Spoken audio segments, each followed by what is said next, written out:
Seat साहब, वैसे तो होता है कि तबसरा आप करेंगे, लेकिन जो कानून वो कानून बन चुका है एक एक्ट, उसके बाद तो डर लगता है कि तबसरा कर भी पाएंगे या नहीं, या तबसरा ऑन एयर भी जाएगा या नहीं। एक सेकंड जी, तबसरा होगा, बंद करना तो बंद कर दें। अच्छा, यानी ये भी ललकार है जैसे सहाफ़ती तंजीमों की है कि वो यौम स्याह भी मना रही हैं और इसके अलावा प्रोटेस्ट भी किए जाएंगे। तमाम प्रेस क्लब सरापा एहतजाज हैं, सहाफ़ती तंजीमें सरापा एहतजाज हैं जिनसे मुतालिक है बिल, लेकिन उन्हें कहा जा रहा है कि ये जो आमिल सहाफ़ी हैं उनसे रिलेटेड नहीं है और उनको एतमाद में भी नहीं लिया गया। यहाँ पर जो सवाल पैदा होता है वो ये कि कौमी असम्बली और उसके बाद सेनेट चले, उसके बाद ये जहन में था कि शायद सदर ममलिकत इसके ऊपर थोड़ा एहतराज़ बरतेंगे और थोड़ी देर के लिए इसे रोकेंगे। अता तारड़ साहब से लेकर आसिफ अली जरदारी साहब से मुतालिक ये बातें कोट की जा रही हैं कि उन्होंने थोड़ा स्टे देने का कहा, लेकिन उसके बाद उन्होंने भी इसे मंजूर कर लिया और अब ये कानून बन चुका है। इस पे एतराज़ बुनियादी तौर पर है क्या? Thank you Ayesha. पहली बात तो ये है कि मेरा ख्याल है पाकिस्तान की मीडिया की तारीख़ में ये सबसे बदतरीन कानून बना। मैं 40 साल से मीडिया में हूँ। बहुत सी हुकूमतें आई हैं, बहुत सी हुकूमतें गई हैं।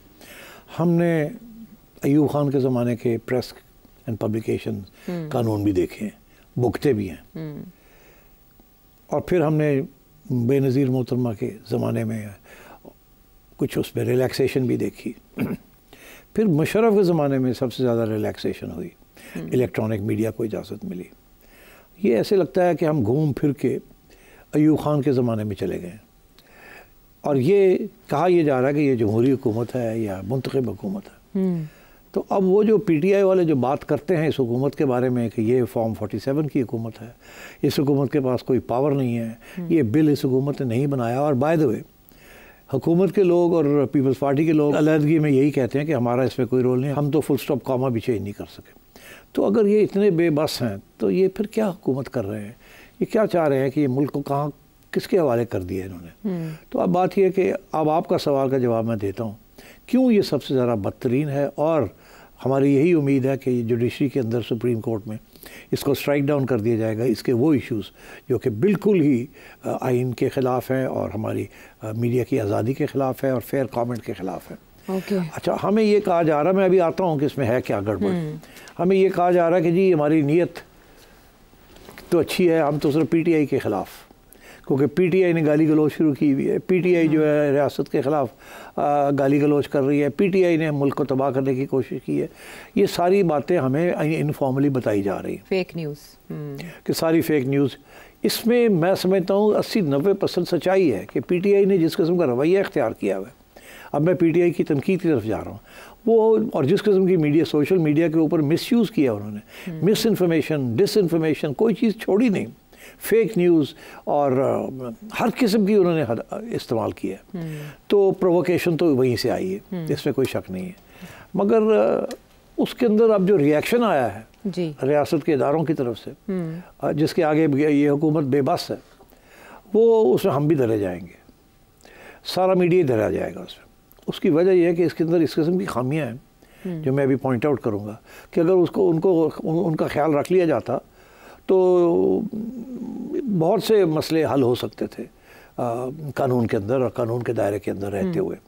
मगर जिस तरीके से इसको उन्होंने रातों रात बुलडोज किया है और किसी सिचुएशन में भी हमसे मुशावरत नहीं की, तो मतलब ये है कि इसका ये मतलब है कि नीयत जो है वो भी ख़राब है, खोटी है, वो भी खोटी है। तो अगर नीयत अच्छी होती तो हमसे बैठ के बात कर लेते। हम इनको बताते हैं कि ये ठीक है, ये ठीक है, इसको ऐसे कर दें, इसको ऐसे कर दें। बिकॉज हम में से भी तो बहुत से लोग हैं जो समझते हैं कि PTI के बहुत कुछ लोग सोशल मीडिया वाले वो बहुत ज़्यादती कर रहे हैं, इसमें कोई शक ही नहीं है। मगर उनको रोकने के लिए आपने सभी के ऊपर पाबंदियां लगा दी हैं और इसके अंदर इतनी मिसचिफ है, इसके अंदर इतनी खामियां हैं इस कानून के अंदर। अच्छा। कि आप उनको तो रोक नहीं सकेंगे क्योंकि वो तो मुल्क से बाहर बैठे हुए हैं और वो तो लगे रहेंगे, वो करते रहेंगे जो वो कर रहे हैं। मगर हम लोग जो कि, और by the way independent media के भी बड़े दुश्मन होते हैं। ज़रूरी नहीं कि इस्टेब्लिशमेंट आपकी दुश्मन हो या गवर्नमेंट आपकी दुश्मन हो। ज़रूरी नहीं है कि आप उनके साथ उनके ख़िलाफ़ बात करें तो वो आपको बंद करना चाहें, ये ज़रूरी नहीं है। मगर यहाँ तो कोई बंदा उठ के पर्सनल एजेंडास भी हो ये पर्सनल एजेंडे बड़े हैं मीडिया के अंदर। कोई मीडिया का बंदा सेफ नहीं है, दूसरे मीडिया के लोग उसको जब भी मौका मिलता है या किसी के कहने के ऊपर या वैसे ही वो अटैक कर देते हैं। तो ये तो एक आपने खुली छुट्टी दे दी है कि आपको तो आपने सोचा कि अच्छा आपकी नीयत ठीक है, आप कोई गलत काम नहीं करेंगे, ज़्यादती नहीं करेंगे किसी के साथ, और जो लोग जेन्युइनली ये गड़बड़ कर रहे हैं उन सोशल मीडिया प्लेटफॉर्म्स को बंद करेंगे आप। मगर इसमें जिस तरीके से ये कानून बना गया है उसमें इतनी खामियां छोड़ दी गई हैं कि कोई भी सड़क के ऊपर से उठ के और एक कंप्लेंट कर सकता है और उसके बाद नजम सेठी का प्रोग्राम बंद हो सकता है 24 आवर्स के अंदर। 24 आवर्स के अंदर। तो अब मैं आपको बताऊं कि हुआ क्या है, क्या हुआ, फिर उसके बाद मैं आपको बताऊंगा कि इसमें खामियां क्या है। अच्छा, मुझे पहले ये बताएं, क्या रजिस्ट्रेशन अच्छा इकदाम नहीं है कि जितने भी सोशल मीडिया प्लेटफॉर्म्स हैं उनकी रजिस्ट्रेशन जरूरी है? आयशा, इसमें बहुत सी चीज़ें, मैं आता हूँ। अच्छा, ये तो एक ही बात है ना। हाँ। अभी बहुत सी चीज़ें हैं इसमें। अच्छा, देखिए पहली बात तो ये है कि सारे मीडिया के जो ऑर्गेनाइजेशंस हैं इन्होंने गवर्नमेंट को ये कहा था कि हमसे मशावरत कर लें, हमें पूछे बगैर, डिस्कस किए बगैर ऐसा कानून मत पास करें।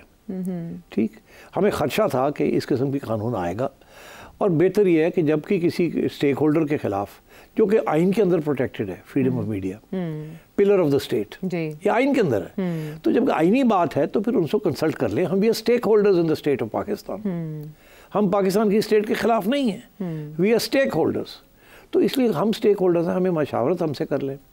हमारे टॉप 5 बॉडीज़, PFUJ हो गया, या PBA हो गया, या PBA हो गया, या APNS हो गया, या अमेंड हो गया, ये सारे जो है CPNE हो गया एंड सो ऑन, इन सब की एक कमेटी थी, उन्होंने कहा था हमसे बात कर लें जी।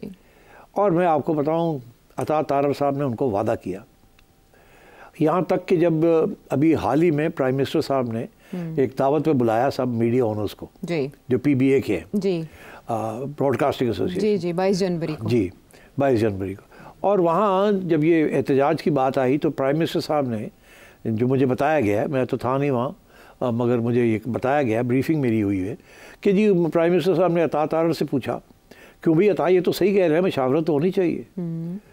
तो आगे से जवाब जी हो जाएगी। अब क्या हुआ उसके बाद?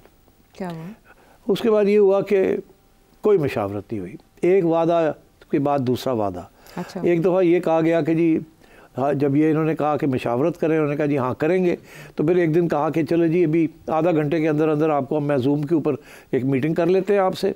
और नेशनल असेंबली में तो पास हो गया, अब सेनेट के जाने जो चला गया वहाँ तो इंटीरियर मिनिस्ट्री की इंटरनल कमेटी है, जो कि वो इसको सेनेट की इंटरनल कमेटी है इंटीरियर की, वो जो है देखेगी इसको। तो उससे पहले आपसे मशावरत कर लेते हैं। क्या हुआ? 1:30 बजे कहते हैं मशावरत करनी है, 2 बजे बिल पास करा रहे हैं, और फिर जाहिर है कि मशावरत तो हुई कोई नहीं, और ड्राफ्ट भी नहीं भेजा गया ज़ूम मीटिंग के लिए। इनको कहा, इन्होंने कहा ड्राफ्ट भेजें, ड्राफ्ट भी नहीं भेजा।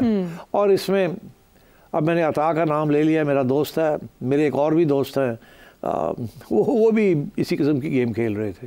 अच्छा। मीडिया को एक बात कह रहे थे और कहीं और कर कुछ और रहे थे। अच्छा। और मुझे ऐसे ही लगता है कि बेबस थे। वो इंटीरियर कमेटी के रुकन थे? नहीं, अपने जो आजकल बड़े बयान दे रहे हैं, इरफान सिद्दीकी साहब, जी जी, सिद्दीकी साहब बड़ी दोस्ती मेरी उनसे। तो कलम हमेशा कलम की आज़ादी, मगर मेरा ख्याल है ये बेबस हो गए, और इतनी हिम्मत नहीं है कि ये कहें कि हम बेबस हैं और हम नहीं इसको सपोर्ट करते, मगर नौकरी कर रहे हैं, करेंगे। ये अफसोस है हमारी मुल्क तारीख का ये हिस्सा है कि जब वक्त आता है तो खड़े नहीं होते लोग, लम्बे पै जाते हैं। तो मुझे तो ये गिला रहेगा अता के खिलाफ भी और सिद्दीकी साहब के खिलाफ भी। शहबाज साहब तो इधर से निकल जाते हैं, कभी इधर निकल जाते हैं, इनके हवाले कर दिया उन्होंने। मगर बात यह है कि ये बड़ी अफसोस की बात है कि इतने अच्छे लोग इस किस्म की कार्रवाई में का हिस्सा बन चुके हैं। दूसरी बात मैं ये कहूँगा आपसे, और ये फिर किसी किस्म की मशावरत नहीं की, पहली बात तो ये है। अब आइए आप कि ये रातों रात हमें ये कहा जा रहा है कि पिछू आया इसीलिए कॉमा फुल स्टॉप भी हम चेंज नहीं कर सकते। अच्छा, इसमें पीपल्स पार्टी का रोल भी है। अच्छा, वहाँ भी हमारी बड़ी दोस्त बैठे हुए हैं पीपल्स पार्टी में भी, जो कि बड़े अलमदार रहे हैं मीडिया के, और मीडिया के लोग भी बैठे हुए हैं उसके अंदर। और मुझे अब नाम लेना नहीं चाहिए, माइंड कर जाएंगी वो, मगर बात यह है कि शहरी रहमान को भी बोलना चाहिए था, हमारी कॉलीग रही है। पलवशा बेगम जो है वो बड़ी बातें करती है, मैं क्या कहूँ उनके बारे में, वो भी लेट गई, तो सारे लेट गए हैं। तो मगर अगर इतना ही फिर है तो छोड़ दें आप सारे असूलों की बात, मीडिया की बात, आज़ादी की बात, आप छोड़ दें इन चीज़ों को आप।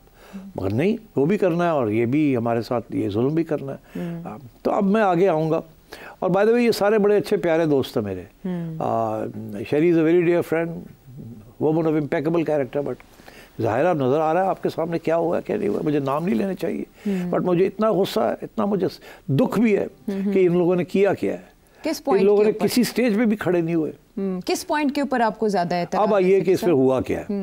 मशावरत कर लेते हैं यार, और कुछ नहीं था तो मशावरत कर लेते। हाँ, यहाँ पर दाल में काला लगता है वो, और कुछ चीजें निकल सकती थी इसमें से। अब हमें कहा जा रहा है कि जी अभी भी देर नहीं है, अभी आ जाएं, हम तो अमेंड करने के लिए तैयार हैं।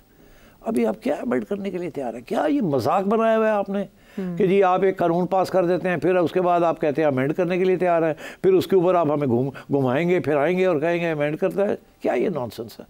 तो और फिर वो अमेंडमेंट भी ऑर्डिनेंस के जरिए अगर कोई बात मान भी जाते हैं और 3-4 महीने के बाद ऑर्डिनेंस एक्सपायर कर जाएगा तो फिर स्टेटस को एंटी हो जाएगा। तो ये क्या दिल करता है कोई निकालूं, मगर मैं निकाल नहीं सकता। नहीं, वो चलेगी भी नहीं, चलेगी भी नहीं, आप काट भी देंगे।